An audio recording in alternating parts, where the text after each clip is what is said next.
കല്യാണത്തിനാണ് ഞാൻ വിളിച്ചത്. ഈ സമയത്ത് ഞാൻ ചാകേണ്ട എല്ലാ ലക്ഷണമാണ് ഉണ്ടായിരുന്നത്. അവർ ഭീഷണിപ്പെടുത്തി വന്ന് കടനയൊക്കെ തല്ലും അടിക്കുന്നൊക്കെ പറഞ്ഞു. അങ്ങനെയായിരുന്നു. പിന്നെ കേസായി. കുറച്ച് ആൾക്കാർ മധ്യസ്ഥം പറഞ്ഞിട്ട് കുറച്ച് പൈസ 50,000 രൂപ അർജൻറ്റായി കൊണ്ട് തന്നു. ഇത് കേവലം ചിറ്റൂർ കല്യാണപേട്ട സ്വദേശി രാമദാസിന്റെ മാത്രം അനുഭവമല്ല.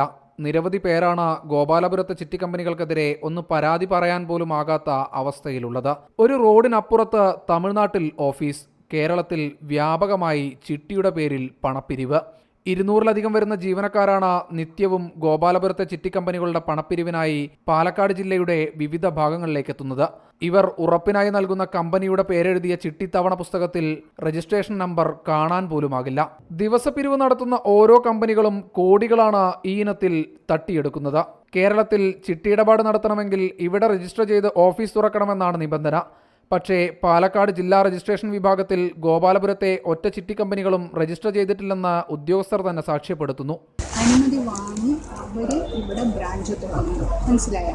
അങ്ങനെ അനുമതി ഇല്ലാതെ നമ്മൾക്ക് അങ്ങനെ ചെയ്യാൻ പാടില്ല. കേരളത്തിൽ രജിസ്ട്രേഷനോ ഓഫീസോ ഇല്ലാത്തതിനാൽ ഇവിടുത്തെ പോലീസിനും നടപടിയെടുക്കാനാകില്ല.